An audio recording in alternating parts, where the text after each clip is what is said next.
সুপ্রিয় দর্শক মণ্ডলী, এই মুহূর্তে দেশ ও দেশের বাইরে যে যেখান থেকে ভিডিও দেখছেন সবাইকে জানাই Mahim agro farm YouTube channel পক্ষ থেকে আন্তরিক শুভেচ্ছা ও অভিনন্দন। দর্শক, আমার এই চ্যানেলটি যারা এখনও সাবস্ক্রাইব করেন নাই তারা অবশ্যই সাবস্ক্রাইব করবেন। গত পর্বে আপনারা দেখেছেন একদিনের বাচ্চা পালন থেকে শুরু করে ডিম পাড়া পর্যন্ত প্রতি হাঁসে মাত্র খরচ হবে 85 থেকে 90 টাকায়। এই ভিডিওটি খুবই গুরুত্বপূর্ণ ভিডিও, অবশ্যই আপনারা দেখবেন। তো আজকে যে বিষয়টা নিয়ে কথা বলবো তা হচ্ছে কি খাওয়ালে হাঁসে প্রচুর পরিমাণ শামুক খাবে এবং বেশি বেশি ডিম দিবে, ডিমের সাইজ বড় হবে।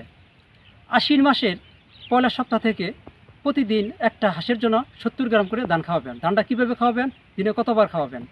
ধানটা খাওয়াবেন দিনে দুবার, সকালে 7টা থেকে 7:30 40 গ্রাম এবং বিকালে 3:30 থেকে 4টার মধ্যে 30 গ্রাম। এভাবে একটানা কিছুদিন ধান খাওয়ার পর এক সময় 40 থেকে 50 গ্রামের উপরে ধান খাবে না। দর্শক, আপনাদের মনে প্রশ্ন থাকতে পারে মাঠে এত শামুক থাকা সত্ত্বেও কেন ধান খাওয়াবেন? দর্শক, ধান খাওয়ালে হাঁসের মুখে দাঁড় হয়, আর হাঁসের মুখে দাঁড় হলে হাঁসে প্রচুর পরিমাণে শামুক খাবে, আর প্রচুর পরিমাণে শামুক খেলে হাঁসে বেশি বেশি ডিম দিবে, ডিমের সাইজ বড় হবে, ডিম বিক্রি করার সময় দামও ভালো পাওয়া যাবে। দর্শক, এখন দেখাবো যে মাঠে কীভাবে ছিটিয়ে ধান খাওয়াতে হয়।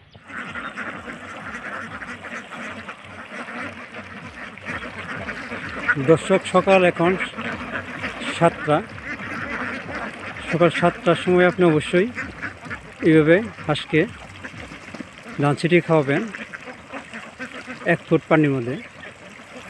দেখেন কীভাবে খাওয়াতে হয়। এইভাবে আপনি দিনে 2 বেলা ধান খাওয়াতে হবে।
দর্শক, হাঁস পালনে আমার 4 বছরের অভিজ্ঞতা। আমার এই ভিডিওগুলো যদি কেউ দেখেন তাহলে খুব সহজে হাঁস পালন করতে পারবেন এবং লাভবান হবেন। দর্শক, আজকের মতো এখানে বিদায়। অন্য কোনো একটি নতুন ভিডিও নিয়ে দেখা হবে আপনার সাথে। খোদা হাফেজ।